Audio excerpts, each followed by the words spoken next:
I'm about to do a whole line. Put the odds on. Yeah, you. You know it.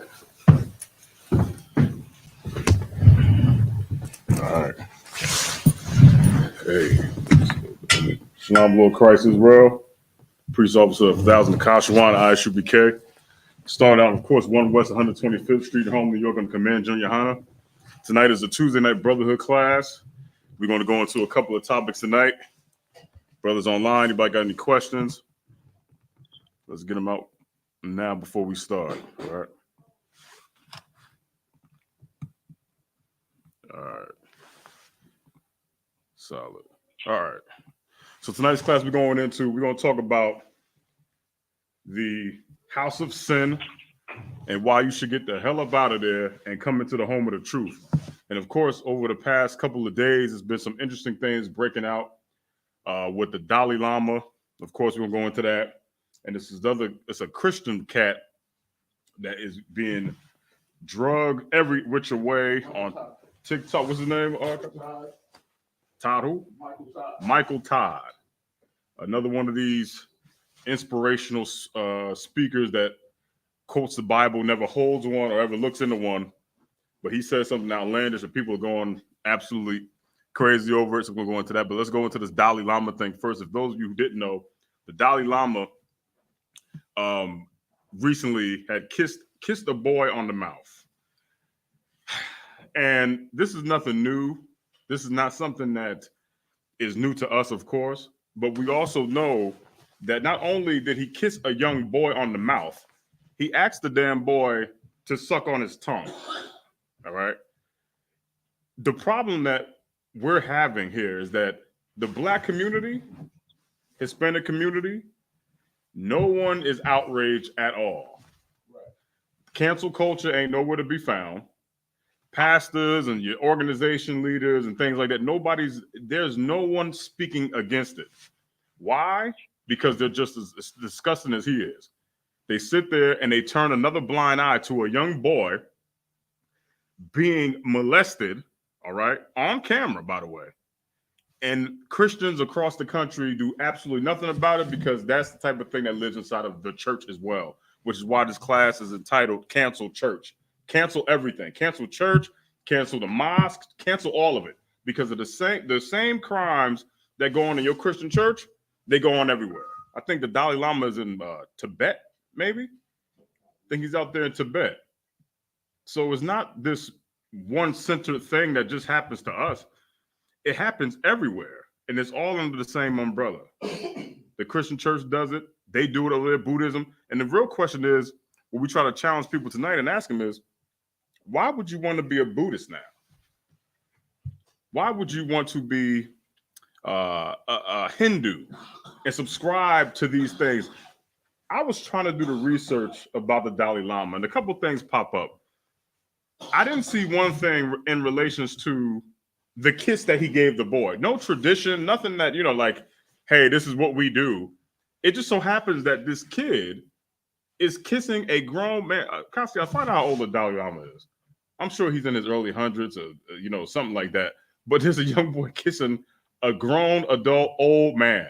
87, sir. The Dalai Lama is 87 years old.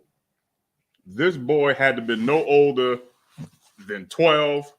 But that's a common thing over there, too, where they're from. Bangkok is another place that they do this at, this disgusting filth of molesting young boys. And the Black community, like I said, that nobody's outraged because they're the same. And you need to know and understand what you are trying to follow. This movie came out, and I said this in the last class, the movie came out, What's Love Got to Do with It, right? And it was about Angela Bassett playing Tina Turner. And in that movie, she's getting beat the hell out of by Ike. Because of this, she joined, I guess it was Hinduism or Buddhism, and she started chanting inside of a closet. And I remember in the 90s, every sister who thought they was in a real abusive relationship followed that same custom. Not looking into it, not studying it, not seeing the disgusting filth that we see, but they just chose to follow it. No different from Kemet.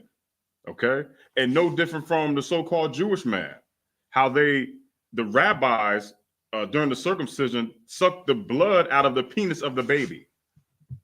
Disgusting filth. Yet you choose to wear tassels on your shirt, just like the so-called Jewish man. You choose to say Shabbat Shalom and Shalom, just like the so-called Jewish man. Yet you don't want to go that far. But you might as well go that far and to that extent because you're willing to follow everything else. Why not do the same thing? Why not do it? You turn a blind eye to it. Kasiyah, you got a sword on you, Kasiyah? All right, do me one favor, man, real quick. Give me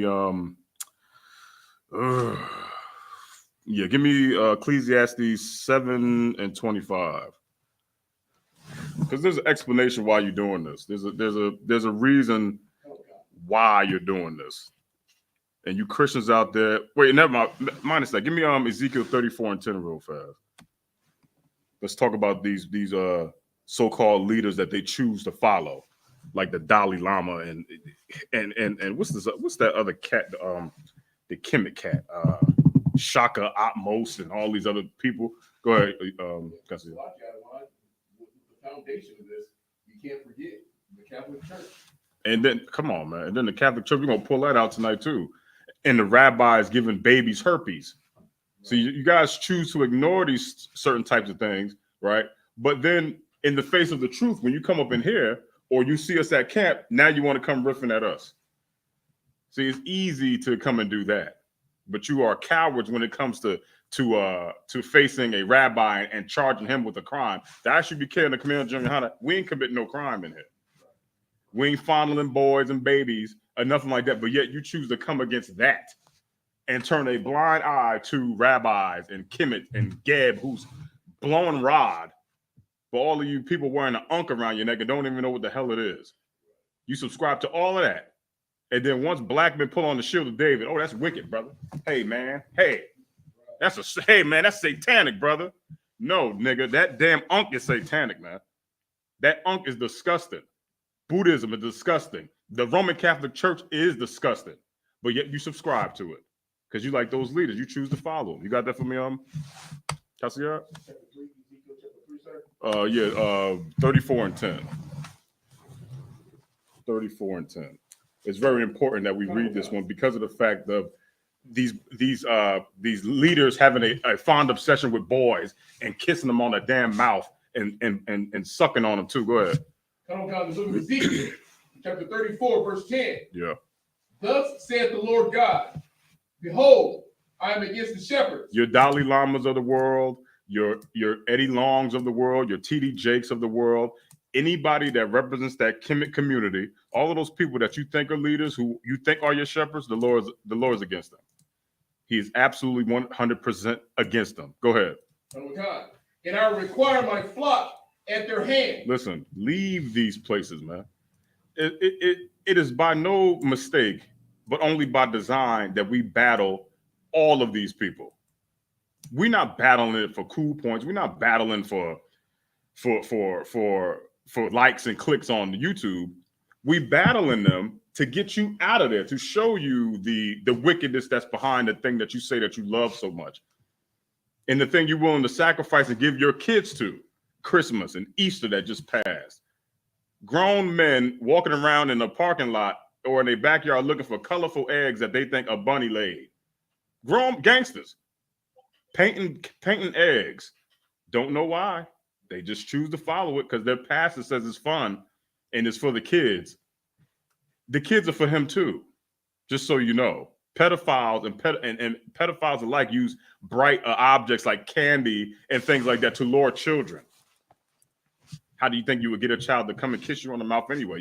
You're not sitting there rapping to them. You ain't running no serious game. Go ahead, Kasiyah. It's like I want you to bring it out. It's heavy. It makes me think about some things that I've read, and they're talking about right now that there are more homosexuals right now in this age, and it's been in a long time. Saying that most of the young people, like 1 out of 5, is homosexual. Okay. So it's like there's a spirit of sexual deviancy, I guess you can say, that's out real heavy right now because it's pushing everything to be okay and accepted. For example, when you look at the LGBTQ community, we know what's coming next because they say that you can't help who you love. Right. So if you can't help who you love, then they're trying to say the same thing with a pedophile. Right. He can't help that he loves little boys or girls. Right. So they're pushing this whole agenda. So that spirit is just being on everyone, and the shit is wild. It's wild. Yeah, it's getting that way, and they're making it okay. The cancel culture and the LGBTQ community and everybody, they could say left or right or people conservative. They're all for the same agenda, which is equality, but not for black rights or things like that. It's like to make homosexuals comfortable, to make everybody comfortable.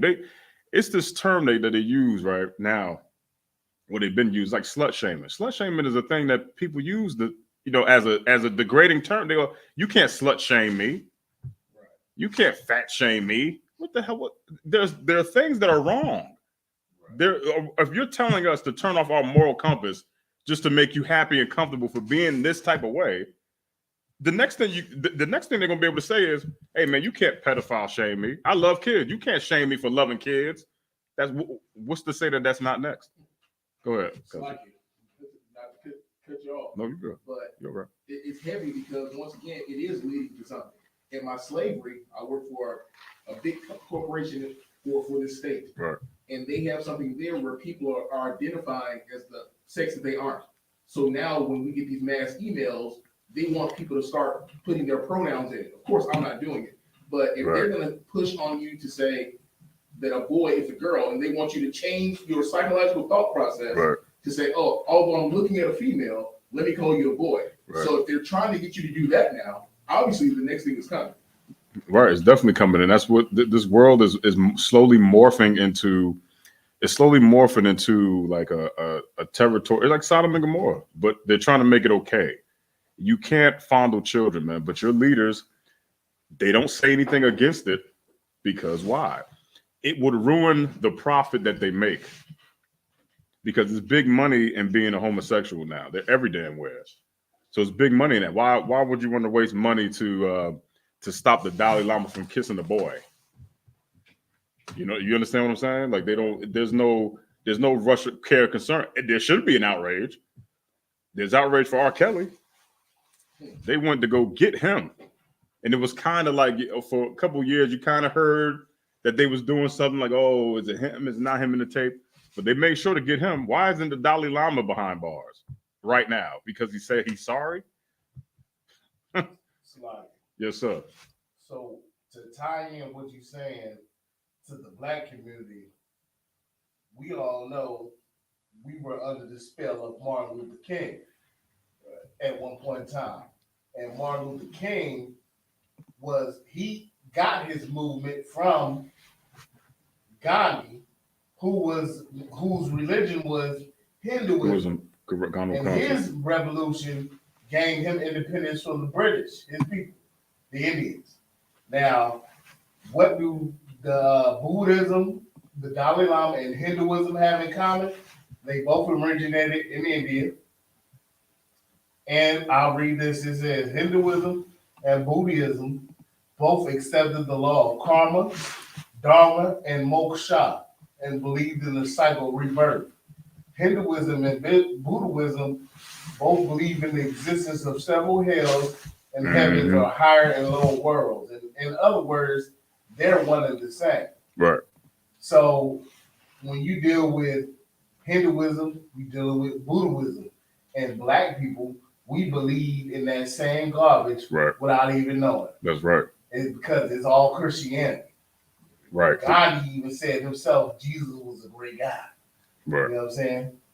So we all once you like what you were saying, it's the spell of Christianity just wrapped in another religion. So when we see that, the reason there was no uproar is because we used to see it every day in the Christian church. Right. It's the same it's the same vibe, it's the same concept, it's the same thing. Right.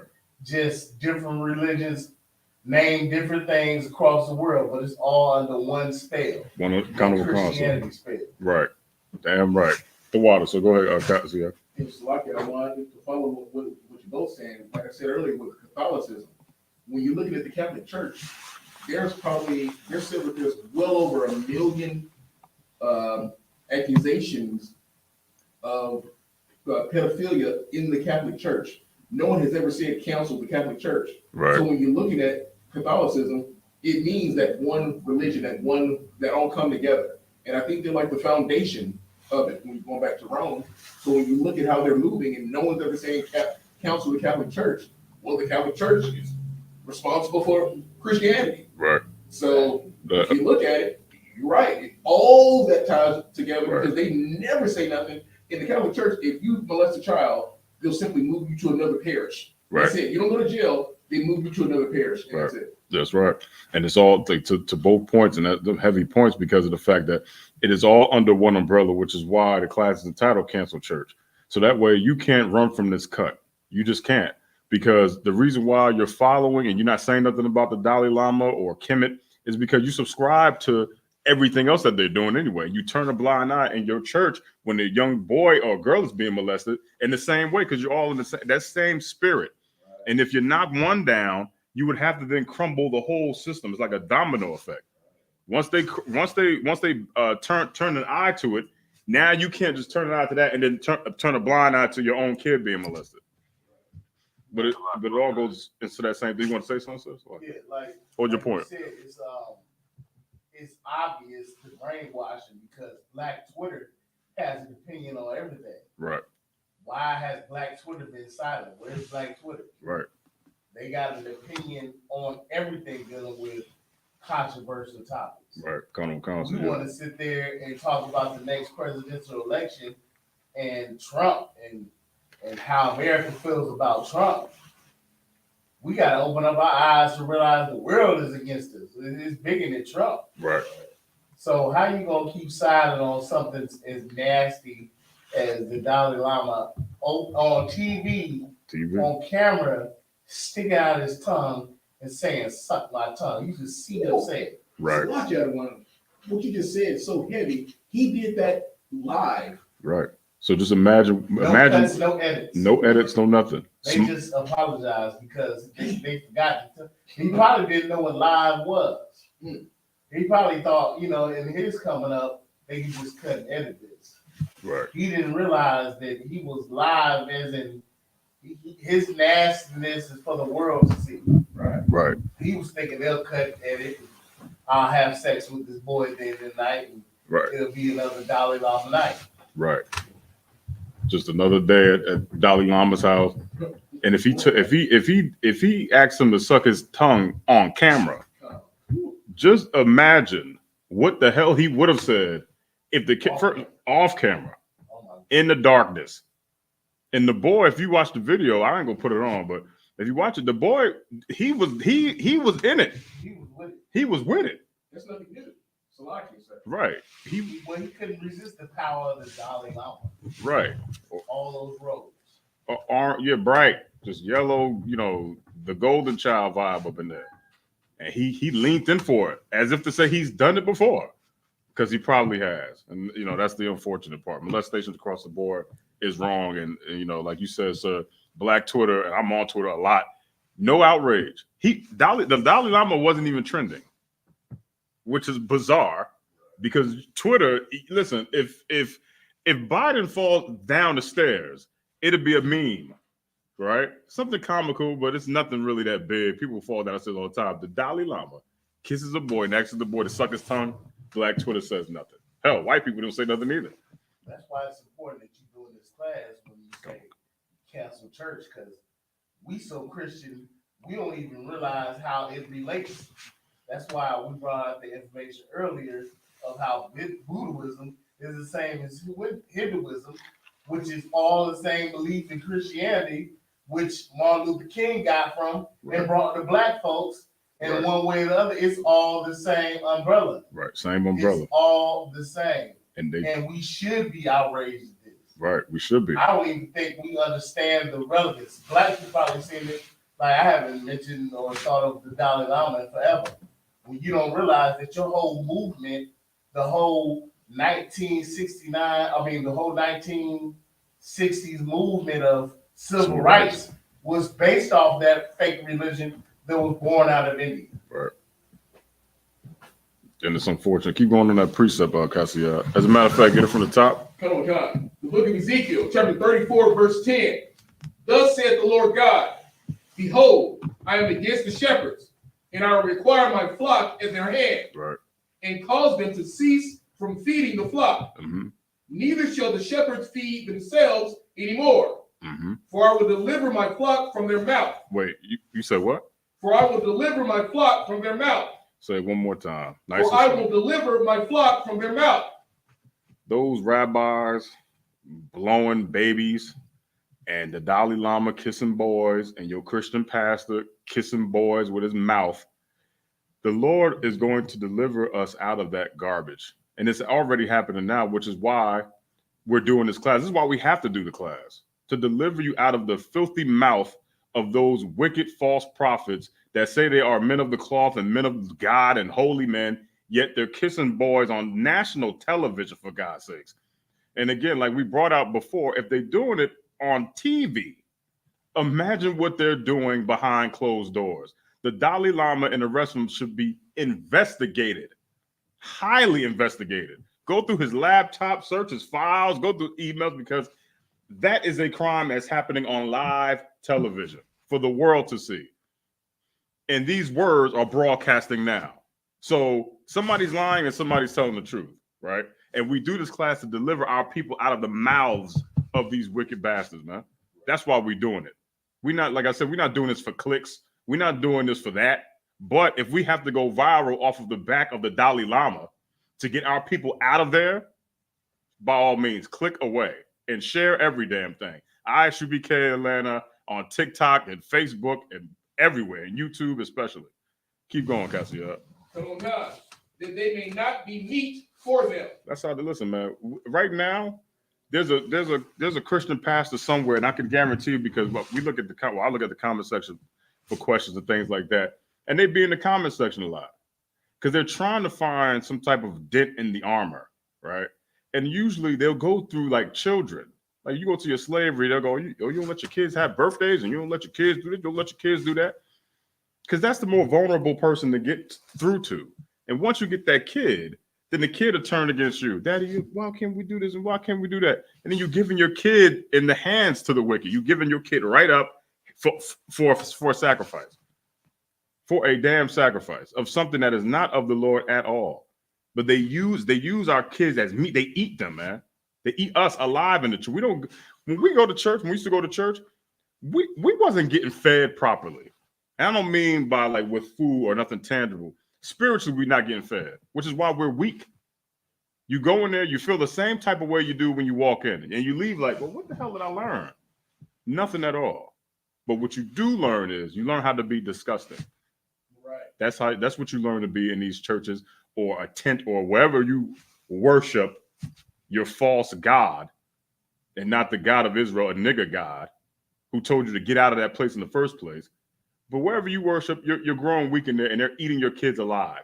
And it's proven all over television. And if you want to do something about it, leave that house of sin and come into the home of the truth. And don't come in here and try to rebuke us. What you should do is stop being a coward and go challenge that authority out there.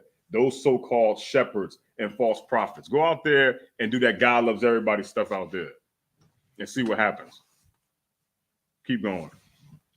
Verse 11, for thus saith the Lord God, behold, I, even I, will both search my sheep and seek them out. Listen, he's going to search the sheep and seek them out. Everybody, man. That's why I love this truth, because we follow in the spirit of our King. And a lot of people will go, well, what would Jesus do? That's a very Christian concept we hear. What would Jesus do? He wouldn't kiss a damn kid on the mouth, for one. But he will go to these places to get the people out. That's why we do this job. And we have schools everywhere. We have them everywhere to do this job just the way the Lord wanted us to do the job in the first place, or wants us to do it. Go and get my people the hell out of these places. And we do a damn good job of it because our school is growing and is thriving because of that. That's why we do it. And a lot of people, especially Christians, they're going to come against us like they always do. Oh, this ain't in the Bible. This ain't this. This ain't that. Negro, your kid is possibly being molested and you have the problem with us who haven't molested anyone at all. Go ahead, Cassius. Salakia, what this is doing is just continue to lead to the black Christian church, Right. Christianity, period. But if they say something about the Dalai Lama or any of the things that you're discussing, then you have to then look at your gay choir directors, Right. in the black church that are dealing with when you bring your kids up there for kids choir, and the choir director is a fag, a Salakia, a homosexual. Right. So understanding now that link of if you say something here, like you said, the domino effect, like Officer Kazada said, that they're all together. You can see the thought process, and it's a spiritual thing that's making it to where they keep their mouth shut and just look and just say, well, it's okay. We have to love them. Yeah. Right. Oh yeah, the reporting on the Dalai Lama is the same on both ends, Republican and Democrat. Right. That's when you know, okay, they're in line about this thing. It's more powerful than you think. Mm-hmm. Because usually the only time they ever come up against a country, religion or anything of that sort, is when they're trying to basically start a war. Right. You understand? Right. And they're not trying to start any beef with the Indians, because the Indonesian people at this time are on the cuffs on whether or not they supporting Russia or the U.S. as far as the war in Ukraine. Well, they're obviously leaning. They don't support the war, but they're buying Russian oil. Right. So India, along with a lot of other nations, are on the cusp of taking power over the U.S. dollar. And so seeing their Dalai Lama on TV kiss a boy is something America right now is going to just, kind of shy away from. Right. Because they're trying to build those relations with that nation, that powerful nation. Right.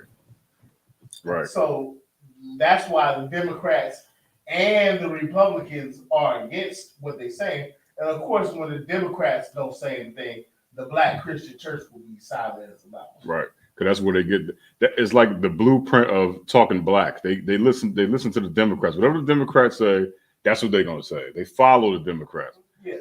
Which is why, they haven't been paid to go out and run their big mouth. Right. Right. They only get charged up by that paper. When it's time to convince Black people to do something for the Democratic Party, then we'll start hearing from these Black leaders. Until then, they chilling, waiting for the next leg. Right. That's right. It's all it's a business. This what we talking about. They're not saying anything, and they won't bat an eye to it, because it's gonna ruin things in the future for whatever profit that they're trying to bank off of right now. Right. So let's not say it ain't that Christian all within itself. Exactly. It's why it's such a filthy religion, and why it's our job to say these things. When we seen that, of course, in the I.S.U.P.K, we were disgusted at that pedophile. Right. Just everything about it was disgusting to the eye, and you couldn't help but to say the thing if you had eyes. You know what I'm saying? That's right. But the world is silent because Christianity runs the world. That's right. And we're up against Christianity. That's why we're running our mouths. If you notice, even other fake Israelite groups ain't saying nothing. They're in alliance with the government. You know what I'm saying? We are the only ones making an uproar about it. We're the only ones. It's nowhere on YouTube. You can find it nowhere on Twitter. All you see on YouTube is those little channels that say, "We apologize." That's right. The Dalai Lama has apologized. That's right. How can you apologize for that? Right. Right. And there be no consequence.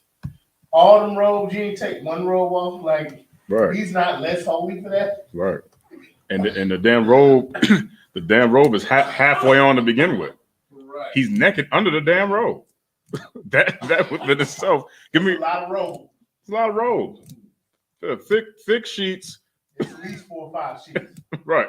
That Drake one gets snatched off. Right. It's a sign of being losing rights. Yeah. Give me a Proverbs 17 and 15 real fast. That's a heavy point. because nobody, the outrage is not there. It is definitely not there. Like you said too, sir, too. So if I could, even the fake Israelite groups are not saying nothing. They're not saying a damn thing. And I'm going, that's interesting. The one time, well, I know why they're not saying nothing, because it dwells in their division too. Whatever school are they with, which is why I.S.U.P.K ain't affiliated with them. Right. That's the reason why. They probably having sexual underage girls and boys too. Right. Some of those brothers, not all of them believe in rape. That's culture. Right. It's perfectly fine, because guess what? They're Christians too. Right. They're Christians too. You got that from me, Cassia? Come on, God. The book of Proverbs, chapter 15. Go ahead, Cassia. Well, so like in verse 17, verse 15. He that justifieth the wicked, and he that condemneth the just. Which is what they do. Which is what Christians do it every day of the week. And if you didn't know, this is why we're canceling church. This is why we're going to really start that trend, because the Christian church, right, much like Hinduism and Buddhism, they justify the wicked. They justify them. And there's proof of that now. Why? Because nobody's saying a damn thing about it. But they'll condemn the just. Those that come up to us and say, hey, man, you can't say that, you can't do, but can't prove none of it in the Bible, they condemn us. But go ahead, keep going, Cassia. Come on, God. Even they both are abomination to the Lord. They are what? An abomination to the Lord. They both are abomination to the Lord. The person that is justifying that wickedness and that same person who is condemning the just are an abomination to the Lord. Somebody said Salaki on the line? Salaki had a one. Hey, Shalom. Hey, Shalom. What's going on, Mashallah? I'm solid. You got a question, brother? I was just checking in, sir. All right, I got you. No sweat. The water.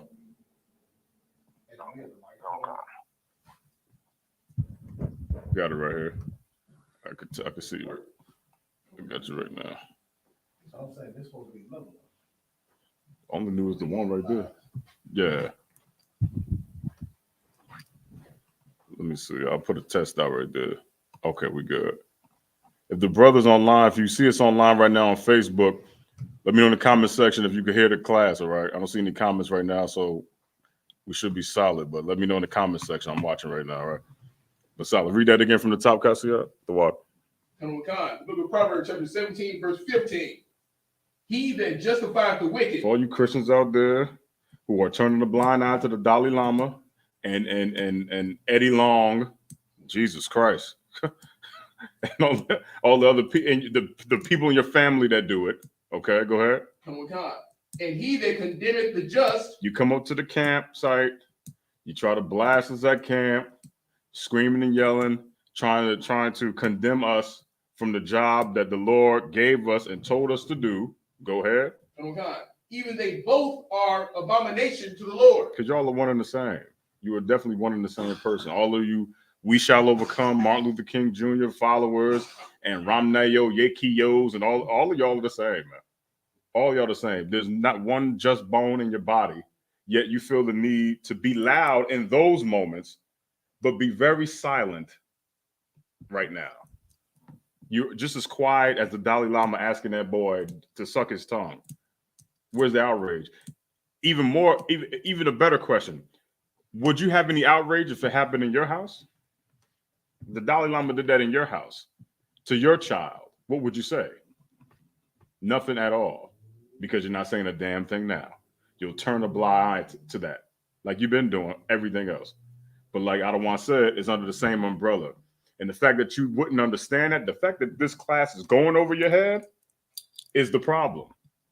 Because what are we talking about? We're talking about crime. We're talking about an unjust thing, pedophilia. If you can't agree with us on this, then by God, man, what would you agree on? That God loves everybody? What's that script? What do they say? The Lord loves sinners. Oh, that's what they say, right? I ain't been to church in a long time.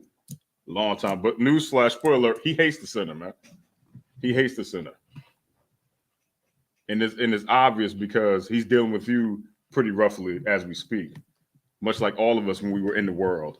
And let me get that precept too real fast to seal the point home. I think it's 1 John 4 and 5. Another brother said Salaki on the line beforehand, right? Who was that? You can go ahead and speak now while Cassie, I get that precept. If not, we can wait till class. All right, no sweat. That was me on both of them. Oh, that was you? Okay, no sweat, Marshall. You got it, brother. Go ahead. Go ahead, Cassie. Come on, the book of 1 John, chapter 4, verse 5.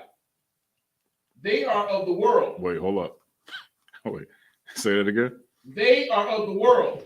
Okay, we're going to break down what the word world means right now, right? The word world is an age or a society, right? And there's different worlds, all right? It's a very common thing that we teach in here, and it's practical. You talk about SeaWorld, that's a world.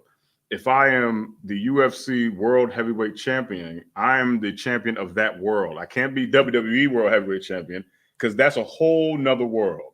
That's something totally separate. Outside of these doors, there's a society and an age that exists of pedophilia, people that accept it, people that love it, people that turn a blind eye to molestation. And you are of that world. Because if you were not of that world, you would be a part of this one.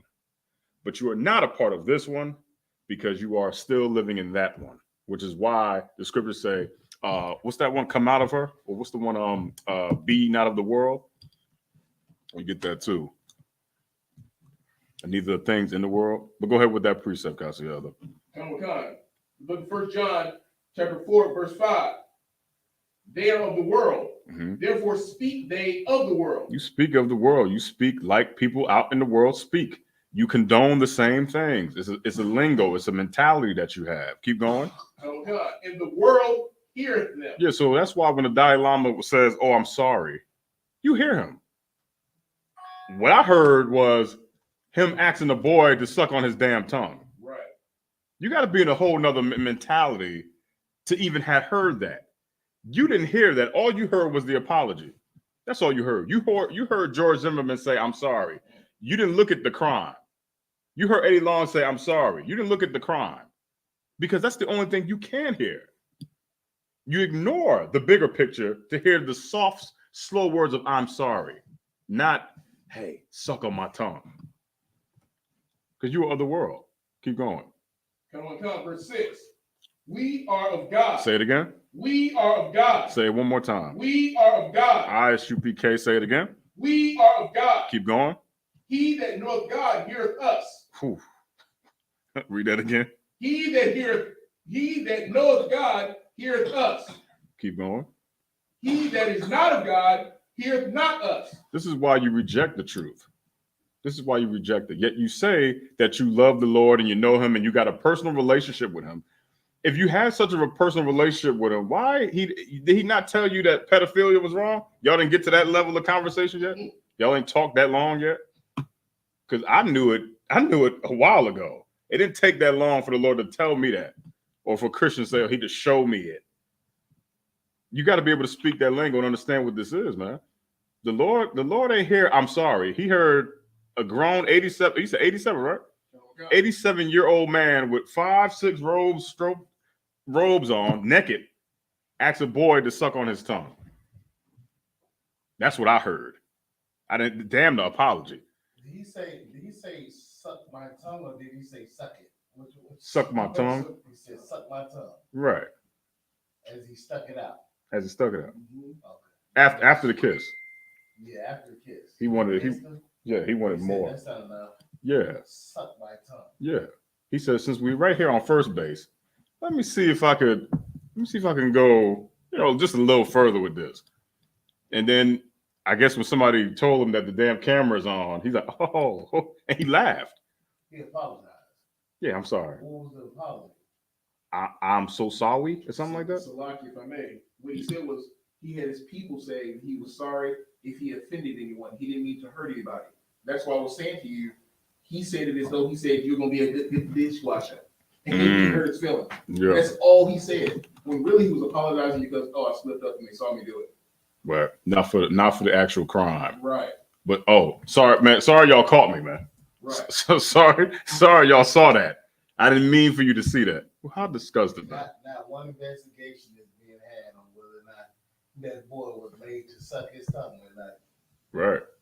Not even for the damn kiss. I mean, damn. I mean, there's evidence there. He's saying, Right. suck my tongue. Right.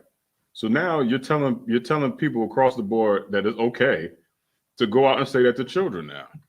Because now, in a court of law, I can say, well, Dalai Lama said it, and that will probably hold relevance in court because they're not saying nothing about it. So you could kind of jam the system up now. It would probably be some outrage if it was a girl. Mm-hmm. I think the LGBTQ would have jumped in on that one. They jump head first. They seem to be going after the boys strong. So, Yeah. It's a lot as long as it's a boy. When you're talking about the LGBTQ, right now they have this thing called, I believe it's called Gabba Gabba. And what they do is they have drag shows in front of babies. I'm glad you brought it up because that was another thing I was going to bring up. Go ahead. It's okay. So Yeah. when you're looking at that, it's the same thing. Mm-hmm. They don't give a damn about what the Dalai Lama did because they're going and having drag shows in front of children. Right. Right. That's something that I did see on TikTok as I was doing research for this particular class, because I was trying to figure out, I'm sitting there just like this, going, scrolling, and I could not find nothing on this Dalai Lama thing. Even when you type it in, you get the apology that you never see him actually issue, but it's like his people issued the statement, right? But during that process of scrolling, I ran across that. Because when you look up outrage, they'll show you the videos that go according to the hashtag. And there is a outrage going every which way with that one. Because they have drag queens, men dressed up as women, doing provocative dances for children in school. And I'm not talking about praise dancing. No. Which ain't nothing holy about that either, by the way. But they got on lingerie, they provocative strip tease dance moves for children to somewhat, they say it's for educational purposes. I don't see what education is. And parents, some of them are outraged because they're trying to figure out what the hell this has to do with anything. I don't even know what would it have to do with? What would they say they were doing it for? Like as far as like the deeper cause for children to be educated about trans people? So like you said, they were saying that it was going to be educational for the kids. But if I may, I want not only are they saying it's going to be educational, if you go back, I believe it was done it may have been in the early 70s or late 60s, where they said they have this gay manifesto that was written. Mm-hmm. And in this gay manifesto that was written, they said what we're going to do is we're going to give it to your schools, we're going to give it to your churches, we're going to be in your government, and we're going to be in your home. And it's no longer going to be taboo to be heterosexual. It's going to be a thing of the past. It's going to be like, huh? What are you talking about? We're going to be in all your movies to where we make it to where it's second nature for you to see us. And this is the gay manifesto. This was written, and everything that they said is actually happening. I remember, and we did a class about this before. We were talking about how movies and TV play a large role in like what we see now as far as like influence goes. And in the 40s, they used to have this code. It was called the Hays Code. And the Hays Code was a guideline of different things that movie studios and TV studios would have to follow in order to put a program out. So if you notice, like with the show I Love Lucy, you never saw them in the same bed, right? In those times, in fact, if you look at those shows, they're always in separate beds, like Bert and Ernie kind of, right? And you're like, well, if they marry, why are they in separate beds? You know, or if they are in the same bed, the woman's usually sitting up and her feet are on the floor and the guy's laying down, because it wasn't appropriate to show that. It wasn't also appropriate to show homosexual images at that time, or interracial dating, or what they call white slavery, which is a black man beating up a white guy, right? So that was in the 40s. Now you come all the way to 2023, obviously, the Hays Code is not holding up very well, because now, to your point, and I agree because I know a little bit about it, they're letting that bleed into everything. as if to say, hey, you got to accept all of this. You got to accept all of it. Christianity is the damn TV. It's programming. It's literally changing the scope of you being able to say yes and no to certain things. But in our houses, we know I ain't having it, man. Turn the damn TV off. Because this show on Hulu that played the Godfather of Harlem. Concert, yeah. You seen that? With Forrest Whitaker. Forrest Whitaker. So in that series, there's a big swole black guy. What's his name? Mm-mm. I already know where you're going. I'll only watch a couple episodes. You know me. It's a big swole black guy. He's who Bumpy Johnson used. Bumpy Johnson. Okay, just give a quick synopsis of the show. It's supposed to be black. They give you a little glimpse of black history in Harlem at that time. They showing you the relationship between Malcolm X and the Muslim Party. Right. Bumpy Johnson, his relationships with the Italians, the drug epidemic and its effects on the black community, the Italian community, and their relationship with the police and race relations. The tie-in, right? So that's why the show kind of draws you in. That's how it draws you in. But in the midst of that, they for some reason got to throw in some big black guy. I forgot his name. Go ahead. If it's who you want, his character name, or you want his character name? For some reason, this big black guy, Junie Bird. I don't know. He's a big swole black guy. They use him to interrogate other. Slovakia. I can't remember his name, but he was in the first season. Yeah. And he would get, whenever they needed questions answered, Yeah. they would have him come in, and they would imply that he's about to close the door, and he go to Pound Town on the dude. Oh, right. Now So what he'll do is a big dick something. Apparently he had a big dick, and he used it to rape males into admitting, what it is they knew.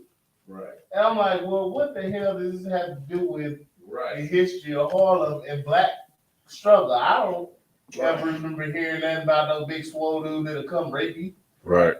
They obviously do this in. Big Buster. Big Buster. Big Dick Buster. That's what they call him. The fact that they call him Big Dick Buster. Yeah.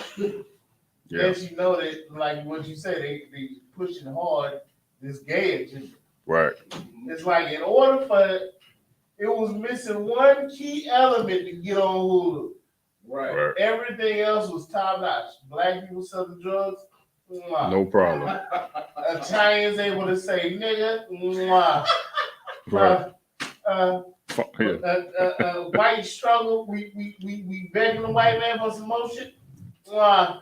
It's you know what? It's just missing one more thing. Right. Yeah. We need you to find the biggest, swollest black dude. Right. And have him raping other black dudes. Yeah. And then two. Why? Right. And if you notice, they're taking the most masculine men, and I do this I say it a lot. They take the most masculine looking men and feminize the hell out of them. Right. And I mean, that is the ultimate level, of course. You took the biggest Negro you could find and made him a gay hitman. Yes. You made him a gay hitman. Now, when our sisters see that, they don't never get to see a masculine man on TV. There is no representation of any of us on TV. We're on YouTube for sure, but they'll never let that get on Netflix. You go ahead, Kelsey. Or the idea of a masculine man is you're accepting of a homosexual. Right. It's like because Bumpy Johnson is supposed to be this masculine man, right, who has money, charismatic, he has influence amongst different ethnic groups. But there's something special about Bumpy. Right. He'll allow you to be a homosexual too. Yeah, it's okay. You can be what you want to be around Bumpy. Right. It's a damn shame, man. If nobody see that, man. Right. And this is Bumpy Johnson is accepted. The drug dealer in Harlem. Right. Come on, and this is Priest and Prophet. If you didn't know what just happened, we're breaking down what you see, right? Priests are breaking down the thing that you see so that way you could digest it and understand what you're watching. Because you're in the world, you would never had known or saw that perspective at all. You would just think that a big nigga named Big Bust, Big, whatever the hell his name is closing the door and beating, what he said, smashing, whatever the hell it was. But he in there raping somebody. Jesus Christ, you gonna say something, Cassie? Disgusting. Follow what Officer said. It's something that once they think about it, not only are they using us to do the buck breaking, Right. but also when you look at other movies, it made me think about there's a movie called Sicario. Sicario with Benicio del Toro. Yeah. Benicio del Toro is this hard nosed. He's a Sicario. He's a trained killer. Mm-hmm. One of the things that he had to do to find out where the tunnels were, where the drugs were coming through, was to interrogate this guy. Right. There's an Edomite standing there. They bring in another Israelite and have him sit down. Benicio del Toro goes up to him. The Edomites walk out the door, and then it's implied because you can hear a thumping and a whatever, a moaning, that he's in there raping this cat to get the information. Right. You've never heard of a Sicario doing anything like that, but you took an Israelite person and had him do it. Right. Cause that's another way too, like how Christianity can get into your house. If back in the day, like I never was heavy in the church, you know what I mean? Most of us were not. Like you go Easter or whatever, your grandmother, somebody take you, but most of us were not heavily in it. Now, how can I be a Christian, full blown heavy Christian, if I never really stepped foot in there? They showed me things like that the church clearly accepts, doesn't speak it, outrage, nothing against it, so it's okay, it's acceptable. Because under what umbrella? God loves everybody. You know, you gotta love the sinner and all this other stuff, so they accept it, which is why there's a gay choir director at the church. That's why the Dalai Lama is, getting rubbed under his robe, and nobody says anything. But those are heavy points that they use us to be that character. They use us to be that character. So much so to where if you ask a normal sister, right? You talk to a woman down here, you say, "Hey, listen, let's talk." She's already looking for something. She's already looking for that element of what she thinks you are anyway. So I want to see if he's gay. I want to see, because she don't see masculine nowhere else. It's every damn where. Every song, every movie, every TV show has that element. And if the black dude is not gay, he's a goofball. Right. He's an absolute loser or a goofball. He can't get his stuff together, or he's begging massive for something. Right. Ain't that a damn shame? That's a lot here. Go ahead, man. You got it. Since on that topic, because it all ties in together. Even when you go back to, if he was masculine, you have to go back to like the black exploitation movies. Right. Where you take someone like Shaft or anybody like that, he's going to be masculine, but at the same time, he's going to be a pimp, a whoremonger. Right. So they're going to attach something to your masculinity. Or he works for the police. Right. Every time he's never going to be bad boys. Which was 1, right. 2, and 3. Which is what Shaft, in essence, too, what Shaft is. Shaft, which is why those black exploitation films are my favorite as it pertains to watching black men be strong. But they always had like a crux. It's always like they're a pimp or they're a drug dealer or they do work for the cops. So the main tagline of all of them, right, even with the female-led ones, their tagline was, "It's this person's plan to stick it to the man." Interestingly enough, that is true. The enemy always was Esau. But it's like, damn, he works for Esau too. So it's kind of like, you never really get that super black cat, you know what I mean? Because he either is a cop or, he's banging white women, which Superfly did. Ain't no escaping it, man. Right. It ain't no, except for in here. Ain't no, we already know that ain't happening. Right? In here, yeah, that's black men. Foxy Brown probably was the only one. It never was one of the crux white women. It will always be top of the line, blonde, bust, perfect hairdo, flat stomach, the white man's white woman. That little behind with the big breasts, top of the mood. Right. White woman. Upper echelon of the high society, highfalutin. Like if you want to be this is what you got to do for it. Right. That's right. Sell the dope, be a cop, be a sellout, essentially. You know what I'm saying? Right.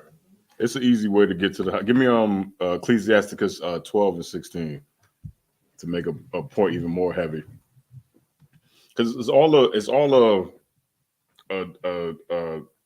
scope and an operation to bury us, essentially, to put us under, to keep us under that Christian spirit, to keep us blind to the things that the world is doing.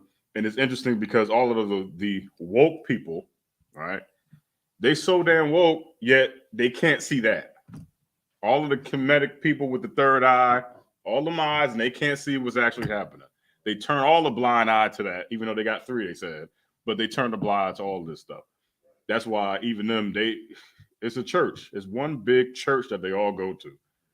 That's what I was talking to my boss at the slavery the other day, and he was telling me about, like, because I told him about the Passover. Of course, I got to take the days off to go. So we get into this conversation, and he goes, "Yeah, man, I respect that. I respect, I know what you do." Because he drove past the campsite one time and saw me out there, and he goes, "Yeah, I respect that, man. But I think that we could learn something from every culture, everything." And I'm like, "Well, what is it? What do you want to learn from any culture, like any other culture? What can you learn?" He said, "I just take a little piece here, take a little piece there, take a little piece there." And I'm looking at him, and I want to lay it on him, like, "Brother, this ain't the way." But talking to him would be like talking in circles. He's not going to get it. So he's trying to preach to me that we should take from cultures, we should learn from everybody. But then situations like this occur, and he'll turn up like he won't say a damn thing about it. Why not? That's a part of their culture, to bang boys and kiss boys. You understand? But like Officer Tazai said, it ain't nothing to take from it because they all do it anyway. It's all the same damn thing. You got that from me, Oh, God. Go ahead. The book of Ecclesiastes, chapter 12, verse 16. An enemy speaketh sweetly with his lips. That's how they get to you, man. That's exactly how they get to you. They talk to you the way the Dalai Lama would talk to you.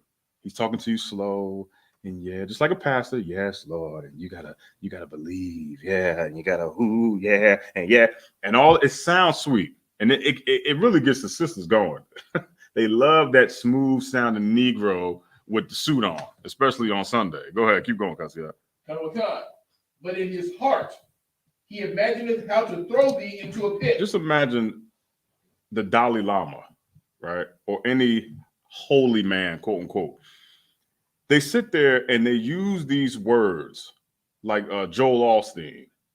And the Lord has an increase coming for you in the abundance. And yes, child. And yes, girl.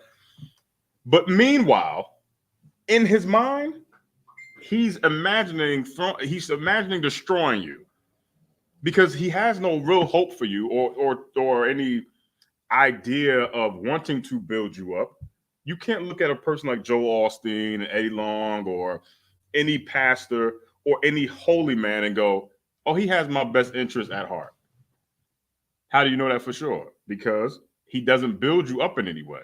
When you're in your worst moment, they tell you to pray on it.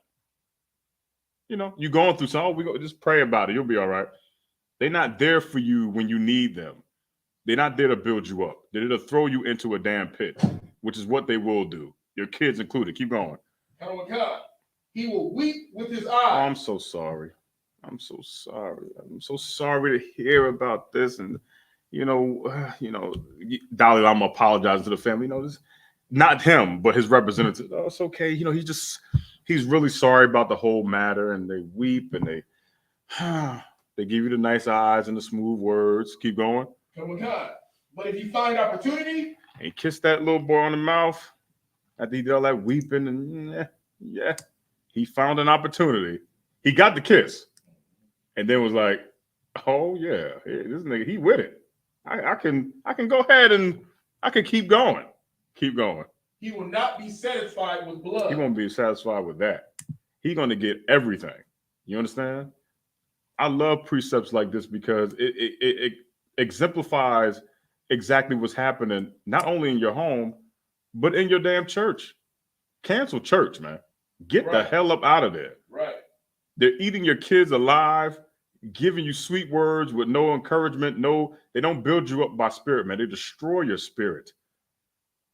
They destroy it. Read that again from the top, Kasia. And know this too. The first words in there is an enemy. An enemy. In here, we don't speak with sweet words in here. Right.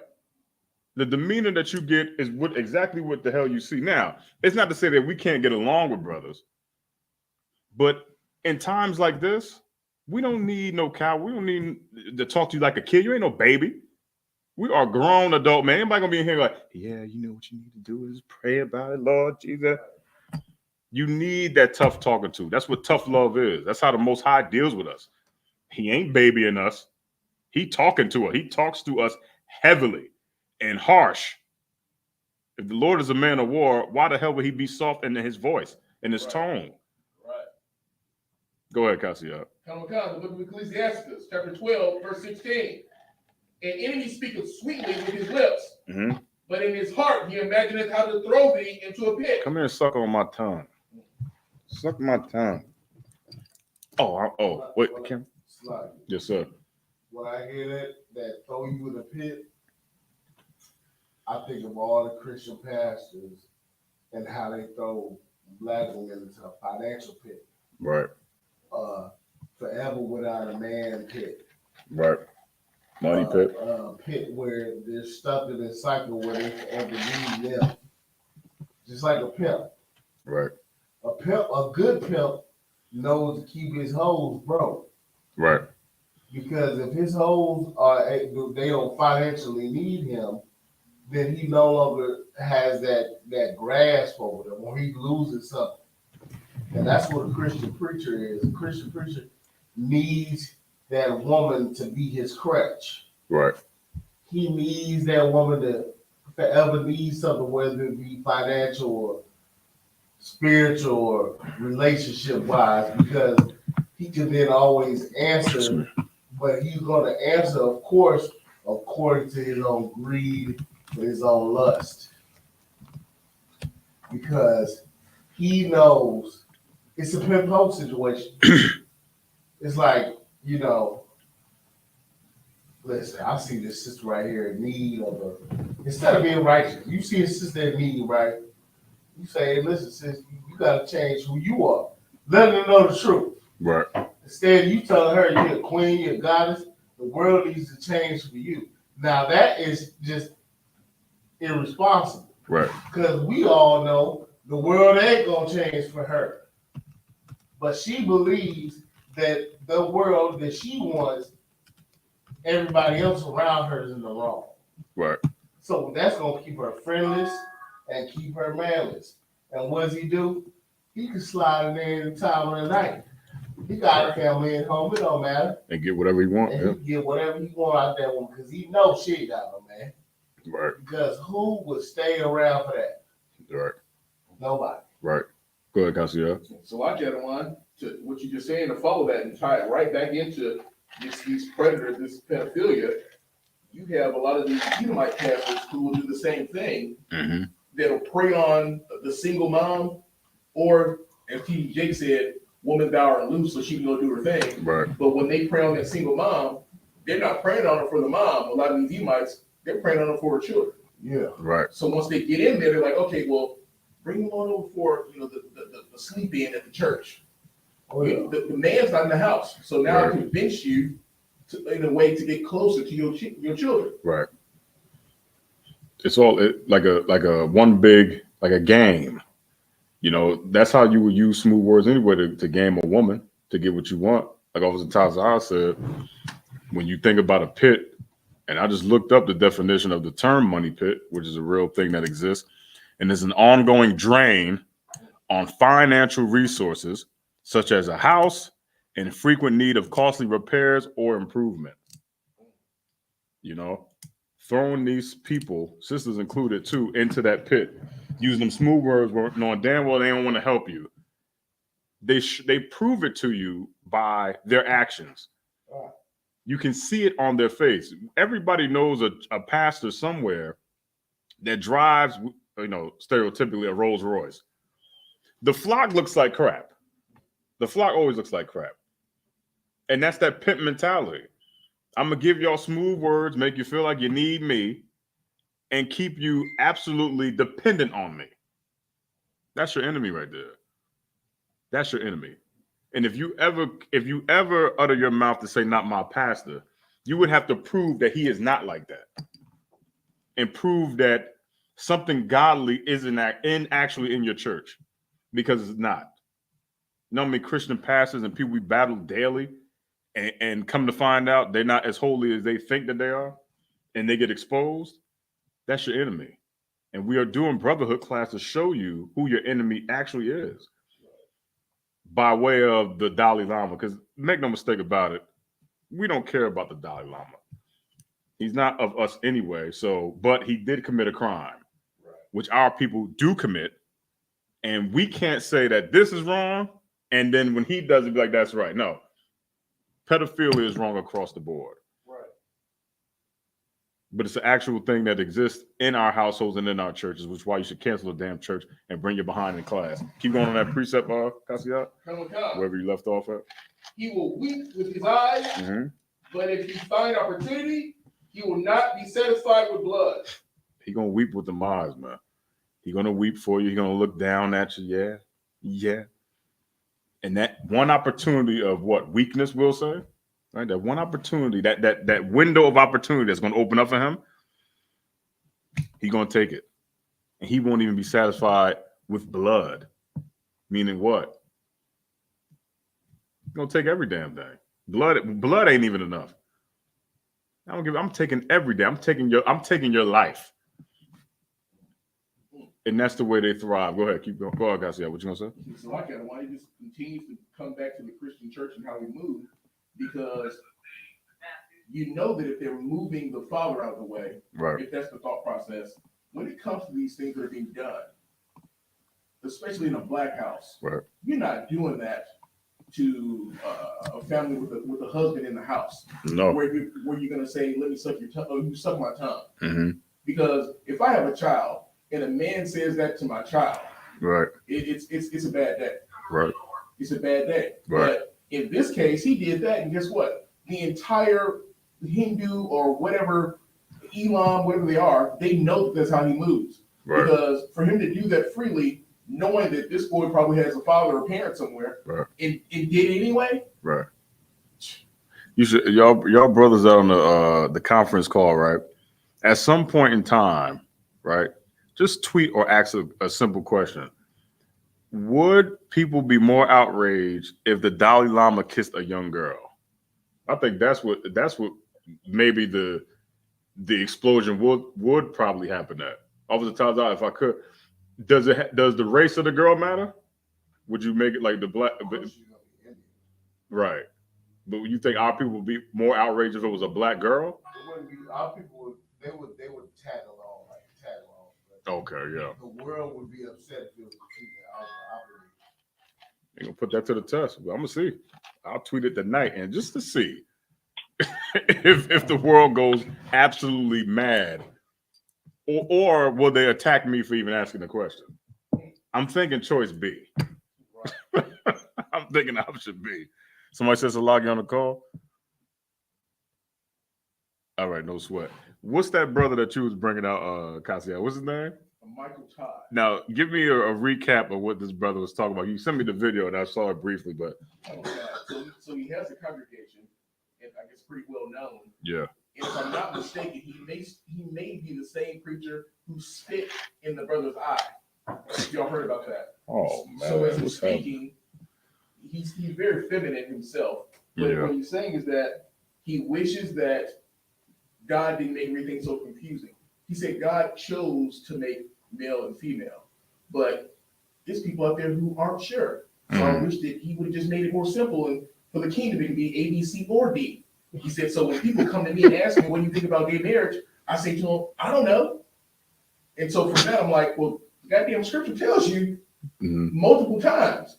But he's saying he doesn't know what to tell people when they come to him about gay marriage, and he's a pastor. So he's letting you know that he doesn't read the Bible and that his congregation doesn't read it either. Because he said, I don't know what to tell you about gay marriage. He wishes God would have made it easier for people to understand. Can you pull it up on the TV? I want to see it again, folks. But he said that God should make it simpler. Simple man. Come on, God. As simple as like Leviticus 20:13, like Right. Or Romans. or the whole book. I mean, I seen him. I was listening to it. I seen the brother, and the Christian outrage to that is, I mean, because it's two sides that the outrage exists on. So you have some Christians that are going, "What the hell is he talking about?"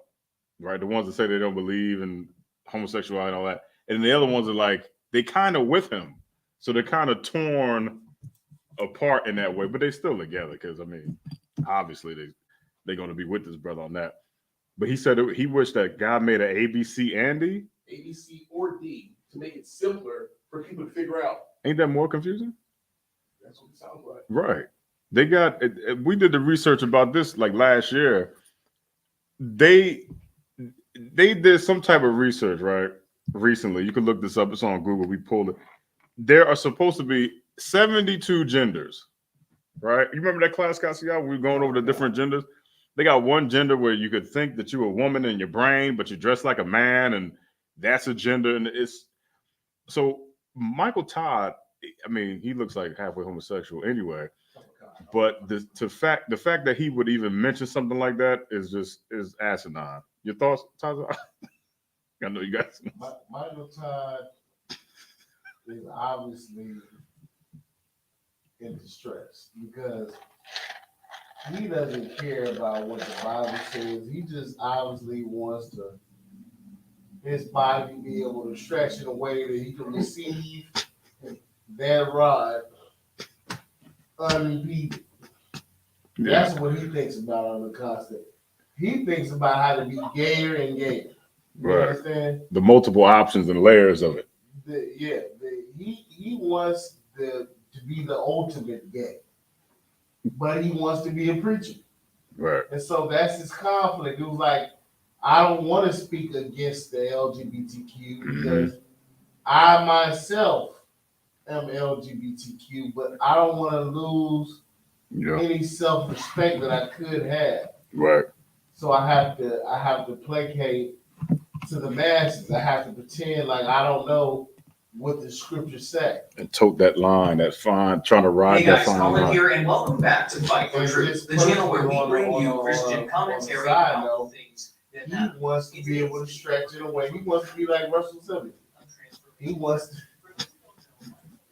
his body to contour in a way to where a man can have full pleasure of him.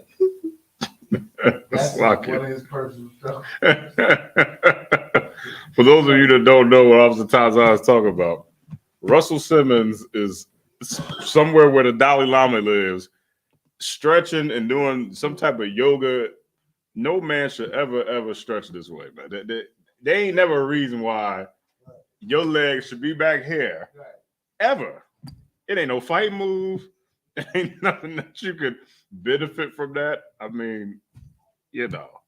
Except to be able to receive that ride back staff shall come. That's what he means. And he assumes it must mean Right. to take that ride.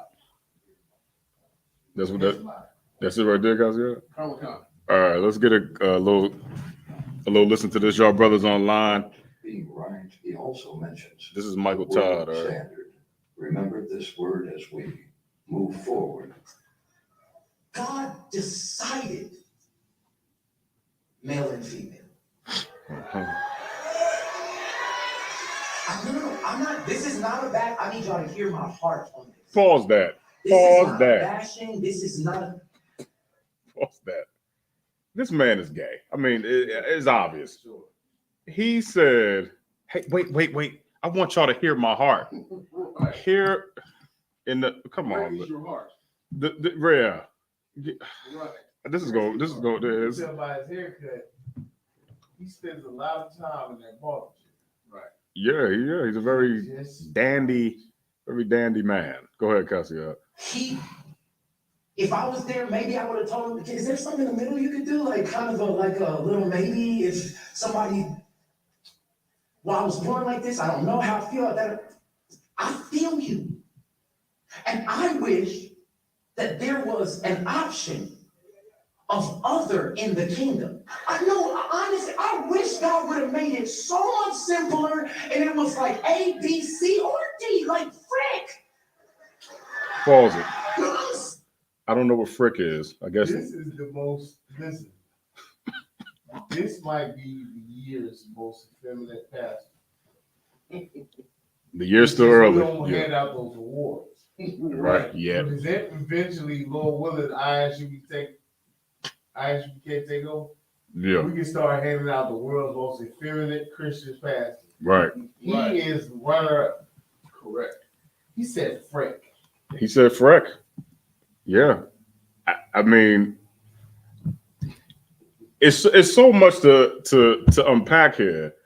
He's talking about. He just said about the gray area. He wanted to ask God, is there like a middle ground of somebody who's born? Basically, he's trying to condone the warped mentality of trans people that don't know what they are. They claiming to be this, and he's trying to make it acceptable right now in front of his congregation, but using smooth words to get that point across. But yet he's still kind of distancing himself because he don't want to lose half of his goddamn congregation, obviously. So he's toting the line for the ones that are actually in there right now. Him being one of them, obviously. Go ahead, you can play, cousin. Serious. As a pastor, like, what do you think about gay men? I don't know. What is there not to know? The Bible is very clear on this. Right. In Genesis. Yeah. The fact that this brother, for those of you who don't know, we're watching this video by Michael Todd. Y'all can go ahead. I'm gonna put the link in the description today on our pages. Michael Todd is, I'm not even gonna call him a pastor. He's a guy, he's a feminine man talking about his feelings, and he wants you to hear his heart. So he basically said that he would ask God to make this man and woman thing simpler, as if to say male and female is not already in the simplest form. Right. He then went to say that there needs to be like a gray area. So he would personally ask God that could there be like a other section in the kingdom? And spiritually, right? What you said earlier when you said the TV shows, they either make you a homosexual, right, or you have to be some goofball. Right.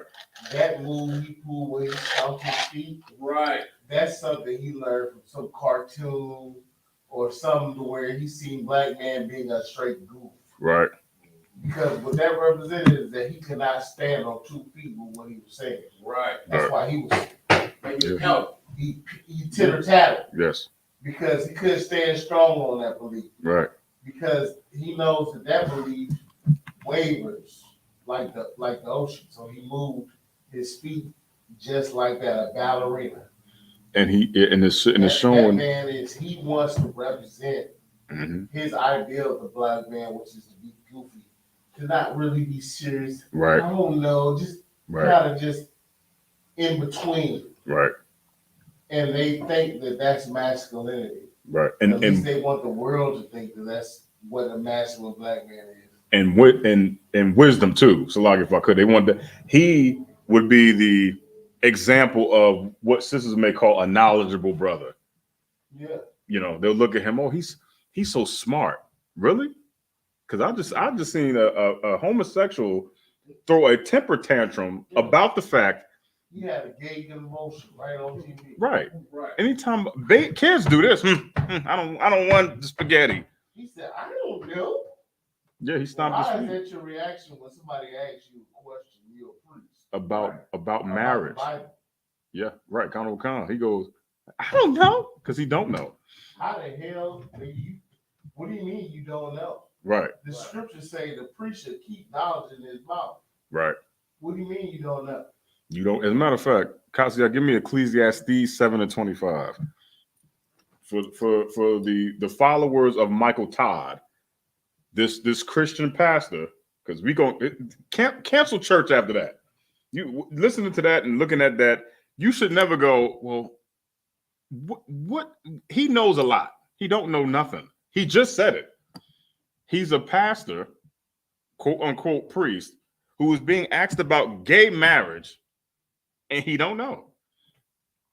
Wouldn't that be something you should? That'd be like you going to your doctor and you go, hey, listen, doc, I got this problem in my eye hurt. What do you think it is? He goes, I don't know.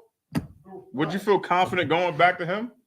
And that gay spirit, Right. is such an arrogant spirit. It's just a vile spirit. The way he even said when God was making man and woman, he wished he was there. Mm-hmm. Like sort of offer his opinion or whatever. Right. Who are you? Right. Like you wish you were there to tell God maybe you should make this in between thing. Right. So God doesn't know. Right. You know better than God. Right. It should be you and God. Right.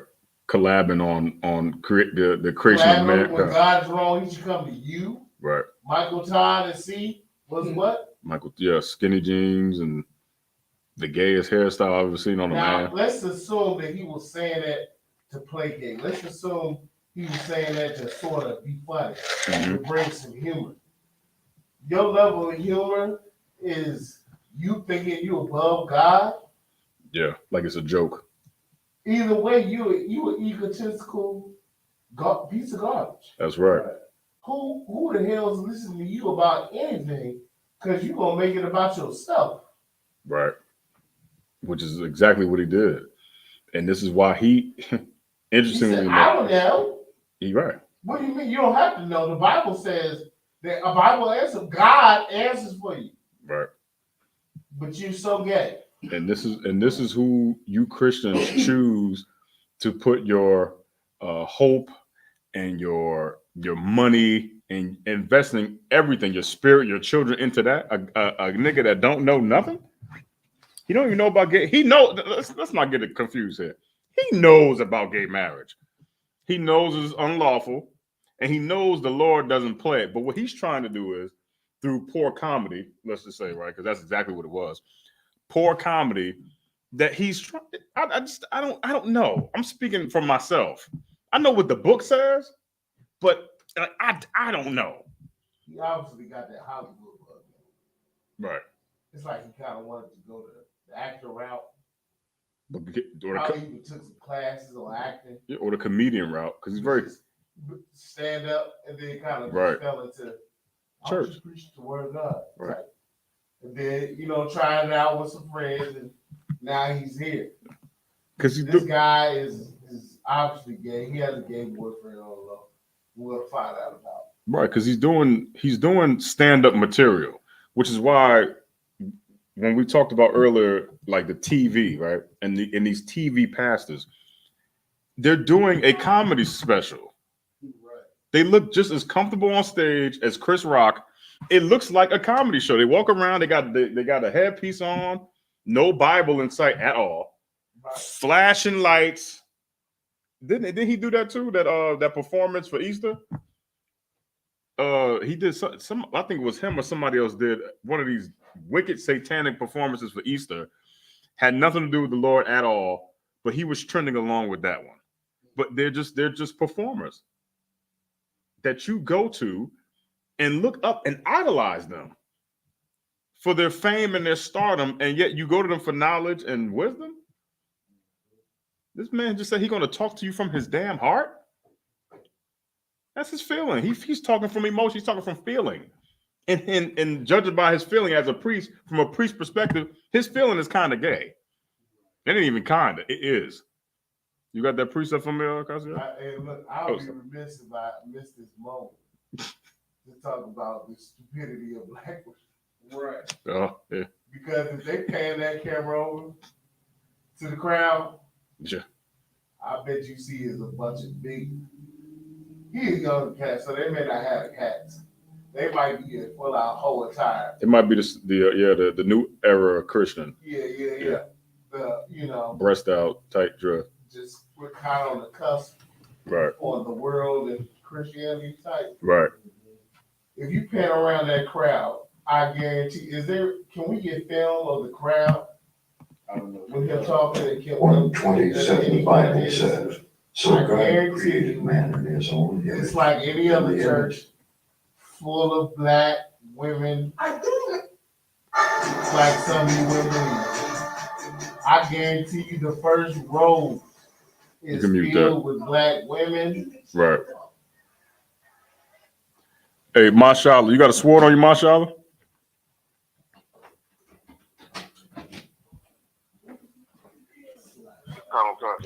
And I had to say that because they stupid. Yeah. They give this cat power. Yeah, by just even showing up, even though he got it. Give me Ecclesiastes 7:25, Mashallah. I know what's his name on Shamar. Yeah. But yeah, they're giving him power because he's using sweet words like that. Sweet words. And they'll listen to him and go, man, he just knows so much. Damn, he knows it. He speaks to me. And because he's speaking like that, it's going to give every young child, every woman, and every effeminate man in there the reason to kiss a boy on the mouth. Because he's not condemning it. He's not saying it's wrong. He's not quoting the Bible at all. Because if he was any type of a pastor, he would. He knows where to go. Yeah, it takes me. He knows that. You got that from me, Mashallah? We're not supposed to be supportive. We're not supposed to be supportive of madness like this, man. And for all you Christians out there, you Buddhists, you Hindus, and Kemet's alike, listen and listen well. Go ahead, Mashallah. The book of Ecclesiastes, chapter 7 and verse 25. I applied my heart to know. I applied my heart to know. I applied my heart to know. This brother just said he's talking. Listen to my heart. I'm talking from my heart. And if you know what the heart is, we're talking about mind here. We're not talking about our heart, the little organ that beats here, right? Because you don't think with that. And when you do think with that, you lose your mind. Just like a Christian. They think with their feeling, not with logic. I applied my mind to know. Keep going. And to search and to seek out wisdom. Uh-huh. And the reason of things. Stop right there. And to know. Stop right there. And to seek out wisdom, the water. To seek out wisdom and the reason of things, which is plural. Right? You're supposed to apply your mind and your spirit to seek out wisdom. Wisdom is spelled W-I-S-D-O-M, not D-U-M-B. You're supposed to apply your mind and your spirit to seek out and search wisdom, right? And the reason of things. What the hell is the reason behind this? What the hell is the reason behind Michael Todd? What's the reason behind the Dalai Lama kissing a boy on the mouth and asking the boy to suck his damn tongue? What's the reason? I'm seeking out the wisdom to know what the hell is the reason behind it. The difference between us and everybody else is that they don't seek out no wisdom to know or understand anything. They take it word for word, whatever it is. It is what it is. No, he said he's sorry. Right. You're supposed to seek out wisdom, man, and the reason for things. That's why the scripture say, prove all things. Anytime we do something, we got to prove it. That's right. This Michael Todd, this worm, is sitting up here preaching the gospel to his members, and he's not even going over Leviticus 20 and 13, which specifically talks against homosexuality. Now, I know a lot of times y'all don't want to believe that. Oh, it's the Old Testament. It's in Romans too. It's everywhere. Because if it was cool, Sodom and Gomorrah will still exist till today. Right. If homosexuality was so right, and pedophilia was so right, why the hell would the Lord destroy Sodom and Gomorrah? If it was so cool. The Lord said, oh, there's a gray area right there. I got it. I'll take it from here. Hold my beer. And destroy Sodom and Gomorrah. So that little, well, what about A, B, C, and D? Yeah, Sodom and Gomorrah had A, B, C, and D. And they wanted it all just like him. They wanted to explore. They wanted to do that. And God said, all right, I got it. I'll tear this whole damn place up. And he did. And he did. But the remnants of Sodom still kind of exist, which is him. He's a sodomite. You had something to say, Cassius? No, sir. Go ahead.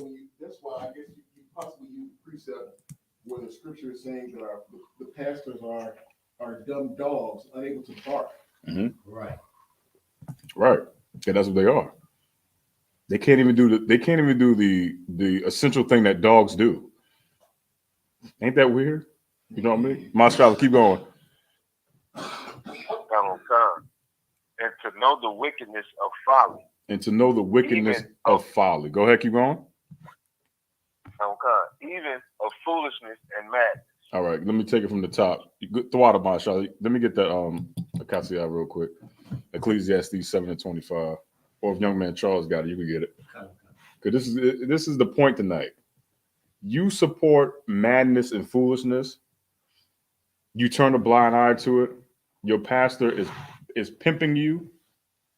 This whole damn world is pimping you.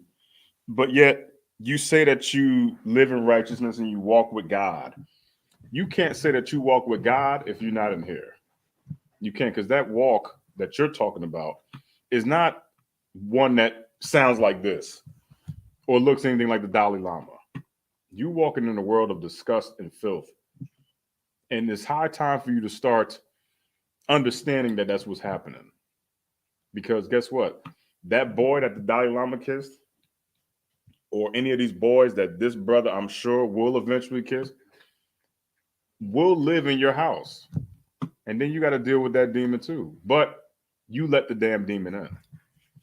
Because you refuse to search and seek wisdom and reasons for things.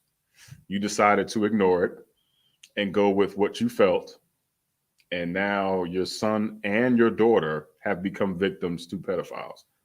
Congratulations. Not only did you destroy the childhood of your own children, but guess what happens to victims of pedophilia? They end up growing up to be pedophiles. Right.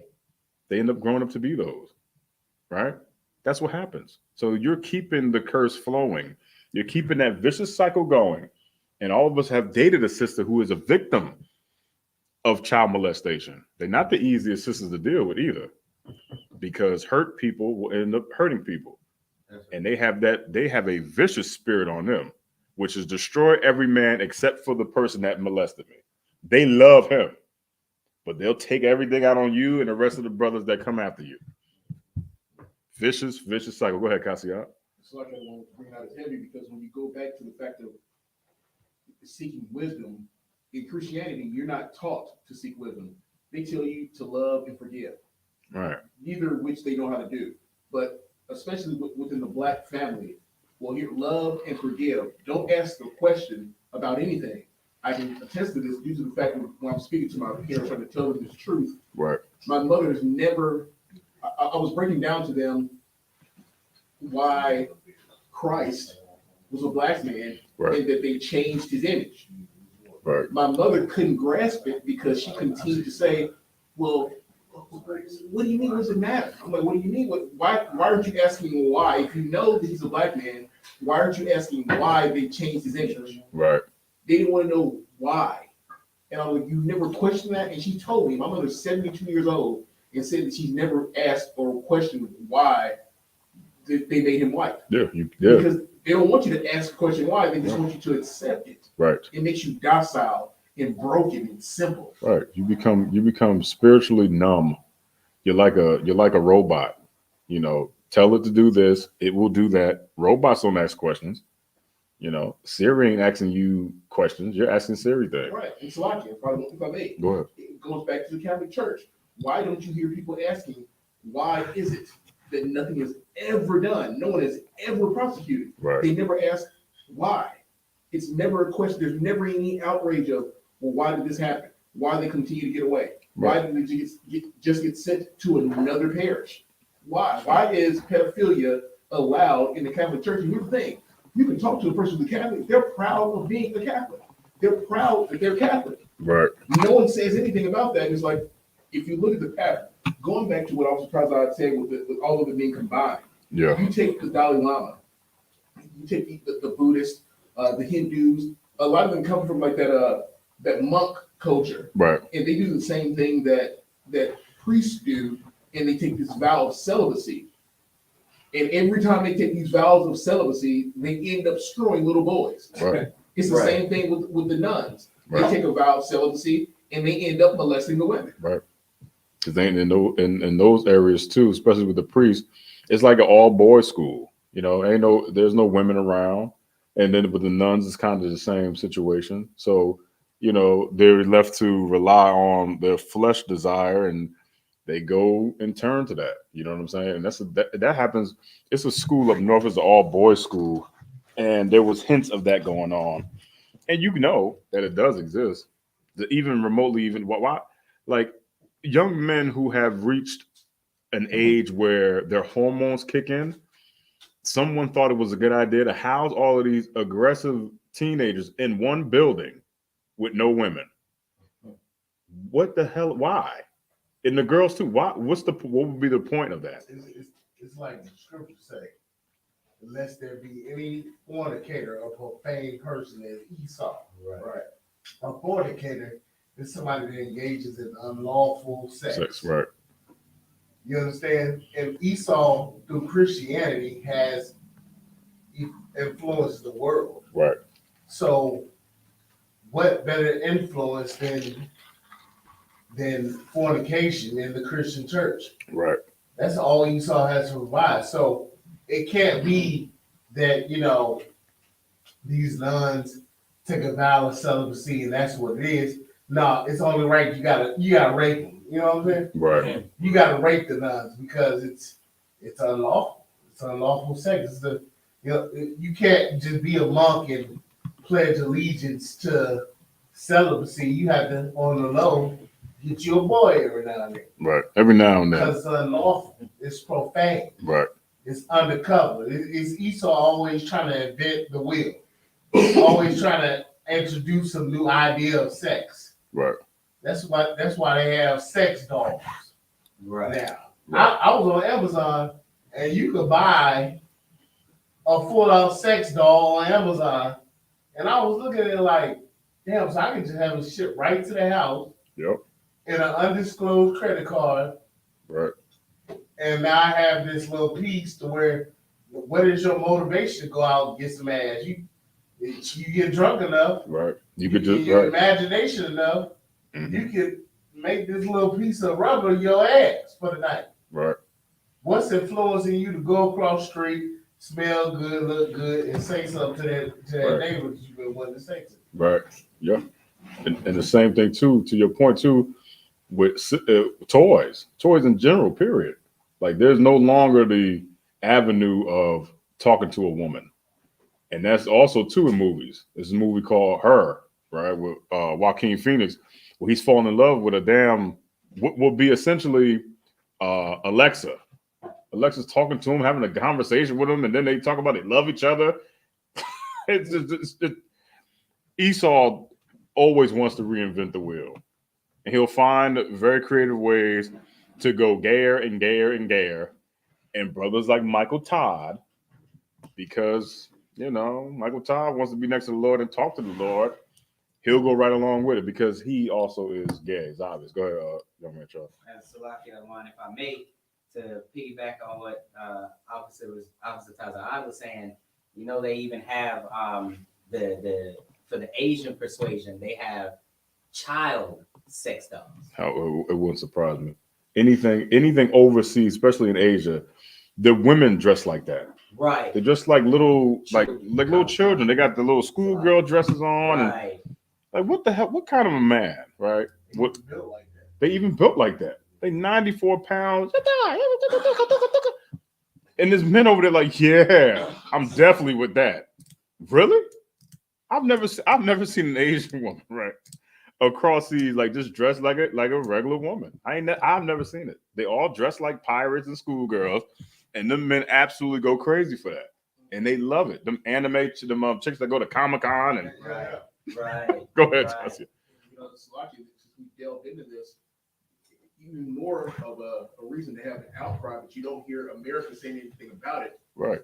In Thailand, it's practically legal to go over there and get you a little boy or girl. Yes. Because a lot of times you have these. Yes. I know this understanding. I used to be involved in rescues for human trafficking. Yeah. And understanding that a lot of times these men, oppressor men, would leave attorneys and go over to corporate Thailand. America type. Yep. Right. Mhm. Go over to Thailand, do whatever they want in Thailand for a while, and then come back. And here's the thing: you can go over there. If you go over there with $5,000 to $10,000, you are. Yeah, they get set. You are the king over there, and you can have a whole plethora of little boys if you want them. Right. And nobody's saying cancel Thailand. No. No one's saying blow it off the map. We're going over there to do it. Money. Right. Business, man. Business. It's wrong across the board because if you're going to start with one, you have to kill all of it. You know what I mean? And they don't. That's why, Sluggy. No, you're good, sir. That's why the whole passport pros is resurfacing. Because I want to make a disclaimer. I know. Passport Bros started with military cats that was already over there, and they got them wives in the area. They slept with the women. Mm-hmm. That's why you couldn't get Negroes to fight no wars like that, because they was having sex with all the women a lot of times. The Vietnamese chicks and yeah. Yeah, and so that's where Passport Bros. But now it's resurfacing because we're gonna find out on the low that it's really about the white men over there messing with the boys. I believe so. We gotta watch it closely because they already defaming it now. It's gonna come out to where the white boys is over there getting boy booty. Right. Yeah, they over there messing with. They talking about the Bangkok women and Thailand women now, and so the women are responding back saying we love black men, and yeah. Of course it's a black thing because the black rod is gold anywhere. It's like Visa. Oh God. You can spend it anywhere. You can insert that thing anywhere. You know what I'm saying? You know what I'm saying? Accepted everywhere. It's accepted everywhere. And the black women, they rightfully mad about that because, you know, they want that black rod in the house with them. Right. But that's a whole other issue. Right. We're gonna find out that a lot of that passport bros is about the white man going over there having sex with the boys. Yeah, and they're starting to bleed over. Whatever they're doing, Esau is the conductor of it all. Right. And he's allowed perverted pedophiles to run this earth because he, of course, is the proprietor of it. And that culture is bleeding over into ours because of brothers like Michael Todd. Because they keep pushing the narrative and making it, oh, this is okay. Pastors, if they're preachers, shouldn't they be doing the exact work that we're doing right now? Shouldn't they be speaking against it? I seen a hashtag that said protect our children. He not mentioning anything about protecting children, but yet from 7:05 up until 9 o'clock tonight, I'm mentioning, and all of us in here are mentioning the pedophiles and how they're discussing how it's a crime and how we should stop it. And how to identify and stop it. The solution to the problem, right? That's the problem. Here's the solution. This coward said nothing like that. But instead, he's questioning God, fictitiously, of course, about a gray area, about why there's not an A, B, C, you know, like a little gray area. No. That would imply that the Lord is making a mistake somewhere. Right. That's what that would imply. You understand? And the Lord, we know, don't make no damn mistakes, man. That's right. But this is what we need to do. Give me Ecclesiastes 7:25. This is the book of Ecclesiastes, chapter 7 and verse 25. I applied mine heart to know and to search and to seek out wisdom. When you go somewhere, right? Apply. We're not supposed to be supporting and condoning madness and foolishness. We can't sit here and condone it. But when you go into any situation, bring your mind into it, right? I want to know. I want to seek out whatever wisdom, whatever's going on. That's how most of us got in here. We heard something was like, you know what? Right. I got to go seek it out. Right. I got to go see what this is. And then once we got in here, we start asking the questions, which is this next part. Go ahead. And the reasons of things. All of us had questions. all of us tried to see if we could put a dent in the armor here. Why is this? What's that? What's this? What is that? What is this? Because we went into it with a sound judgment and a conscious mind to go, I need to know. I want to seek this out. I need to know. I need to know the reasons of things, which is why priests all night, our phones go off because brothers have questions all damn night. Right. Because they want to know the reasons of things, which is a very heavy thing because Christians don't care as to what Officer Cassius said earlier. The Christians don't want to know why. They just go with, all right, well, pastor said it, so I can't go against it. You said your mother, she didn't question why Christ was changed to white? Correct. She never questioned what the reason was, and I explained to her, you don't understand white supremacy. You don't understand why they put that over us. Mm-hmm. And she never said anything. She Right. never questioned it one time. Right. It was hard for her to comprehend, and I'm explaining it to her and reading to her in the scriptures what it says, and she still never said, well, why? Yeah, because 1 John 4 or 5, what we was talking about earlier, they don't want to hear that. Right. They don't care to know. Go ahead, young man Charles. I know you had your hand up. Salaki, sir, if I may, they never question how you have Adam and Eve as the only two people on earth, and they have two sons that get knocked down to one, and then everybody else. It's a big misconception. They don't want to hear nothing. Right. They're given something, and they don't apply their mind Right. to want to care to know.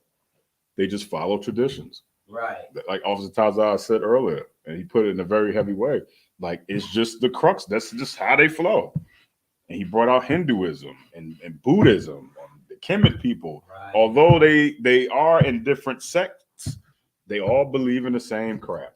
Astrology, Aries, all this gunk that has absolutely nothing to do with the thing that we believe. They all believe it. Hell, even atheists believe it. Right. Although they're the ones that say they don't believe in God. But yet they celebrate Easter, which is the worshiping of a deity, and Christmas, which is another worshiping of a deity. They even cut themselves in their own argument. But they all believe in the same thing. That's right. All the same thing. Keep going. Khan. And to know the wickedness of folly. What is folly? Go ahead. Salaki, sir, if I may. Mhm. Folly would be something that's wrong. No, just look it up. Look up the definition of folly. Khan. That's all. Yeah. Salaki, sir. Yeah. So it says, I apply my heart to know and to search and to seek out wisdom Khan. and the reasons of things and to know the wickedness of folly. Khan. Go ahead. Folly. Now, lack of good sense. Mm-hmm. Foolishness. Right. And to know the wickedness of the foolishness. This right here, when we sit here as priests and we dissect this, we look at it and go, this Negro is wicked as hell, right? He's obviously wicked, right? And it's because of his foolishness. He doesn't have any understanding, which is why he doesn't have any wisdom. Because you said he said it. Right. I don't know. He said he don't know. That's some women do. Right. They get around with a problem and they don't know. Right. Right. I don't know. And then some emotional response is given as advice. Right. The person that doesn't know is holding this mass service, but he don't know about gay marriage. He can't answer that question. That in itself is wickedness. That's foolish. That's folly. Keep going. Khan. Even of foolishness, Which is what I just and said. madness. And madness. That's madness. Right. This is insanity. A so-called holy man that drapes himself in garments, kissing the boy and asking the boy to suck his tongue, and nobody have any outrage about it except for us. That's madness that they suffer from. That's insane. That's an insane concept, right? That a boy is being molested on television and nobody is saying nothing about it. Right. That is absolute madness by the definition alone. Go ahead. And Salakia, sir, what you're saying is so heavy because I'm thinking about what you're saying in terms of the application of it. These people we wouldn't even potentially consider them Israel, but we still wouldn't allow that kind of thing to happen, be it that if we were in rulership. Yeah, we can't allow crime, period. Right. If we are the priests and prophets of the Lord, right, and our job is to correct, right, everybody, including our nation, you have to correct that too. You can't, it's a crime happening. Right. And the fact that there's no outrage, that's maddening. Right. Why? And it's foolishness. Foolishness and madness are one and the same. Because you have to be foolish in order to ignore it, which is the reason why it's considered madness. Right. They're actually sitting here ignoring it. And even in this, and then later, once we clip this class, we'll watch this in its entirety because I want to see this crowd. I got to see them. I have to see this crowd because it is foolish to think that a man who proclaims to be a pastor does not know about gay marriage. And yet the congregation are clapping. They're like, oh, yeah. It's madness. It's lunacy. Crazy people. Right. Crazy people. It's in the book that he proclaims to know in the beginning, and yet he doesn't know it. And everybody in there is clapping. Right. They're a part of it. They're part of the madness. They're part of the foolishness. Yes, sir. We do know why they didn't say anything about the Dalai Lama because America's relationship with India is fragile right now. Their relationship with Saudi Arabia is fragile right now. Africa is fragile right now. And they're trying to hold on to the last bit of hope for the American dollar. Right. And so that's why they didn't say anything. Mm-hmm. It's no different than, when they throw shit under the rug for the Pope. Because they have a strong relationship with Europe. Right. Right. Right. So we gotta hush that. Right. We gotta hush the Catholic Church and all the molestations because we got a strong relationship with the Italians and the French. Right. The Germans and all that. Right. The European Union in itself. Damn right. And what is heavy, and I'll close it out with this, right? There are rabbis that are sucking baby penises and giving them herpes, right? A lot of cases of that came out more recently too. And I mean, it's been happening for a while. No one bats an eye because of the relationships, again, with the church and the Jewish community. No one says anything, although it's not even in the Bible, right? The Kemet community, they push on to us, which is not our custom at all. It's Egyptian custom, another custom that doesn't belong to us. Geb and most of their deities are homosexual, and they tell you to rock a unk. They tell you to rock a unk. Christianity, Michael Todd, Eddie Long, people like this, pedophiles at nature, like gay people in the church, molesting children is known across the board. Nobody says nothing. The Roman Catholic Church, I mean, Jesus Christ, the Boy Scouts, and now the Dalai Lama. So we know the bigger picture as to what Officer Tazan was saying about America and their ties with these people, which is why they will they'll turn a blind eye and be like, okay, we ain't gonna say, we're not gonna make it a big deal. But the question at the end of the day, as it pertains to canceling church, this is for Blacks, Hispanics, and Native Americans. We know America not gonna say nothing, but why in the hell have you not said anything? Right. That's the question. That you should be like, well, damn, why didn't I say nothing? In essence, canceling the church. Because we don't need America to cancel it. We don't need it. Listen, the I.S.U.P.K can't be canceled because you can't cancel God. That's right. You can't cancel the Lord. You see what we do, but it is absolutely of the Lord. But we collectively could cancel church. We don't need America to do it. The way that we cancel church is to go get our people out of it. Right. That's how we cancel the church. I ain't gotta wait for America to do anything because I left the church. You left it. He left it. He left. We canceled the church that we were at. Right. You understand? And that's in essence how you cancel the church, and it should be canceled ASAP. That's right. And with that, pass the class off to Priest and Officer Cassiad.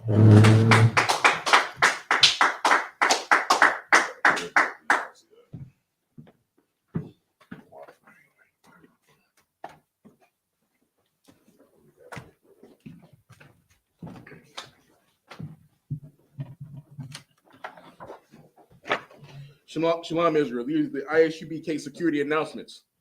We are the I.S.U.P.K, started out of 1 West, 125th Street, Harlem, New York. Rule for new brother and sister. When a new brother or sister comes into the school, they are off limits for 6 months. They are to be saluted only. They are here to shed themselves of the world if they need Salakia. They're here to shed themselves of the world. If they need transportation, the teacher will arrange it. After 6 months, if a brother or sister has an interest in a particular person, he or she must get permission from the head to speak to brother or sister. There's another 6 months in which the brother or sister will court each other. After this 6 month period, the brother and sister will get permission from the head to marry. Tithes, which is a commandment.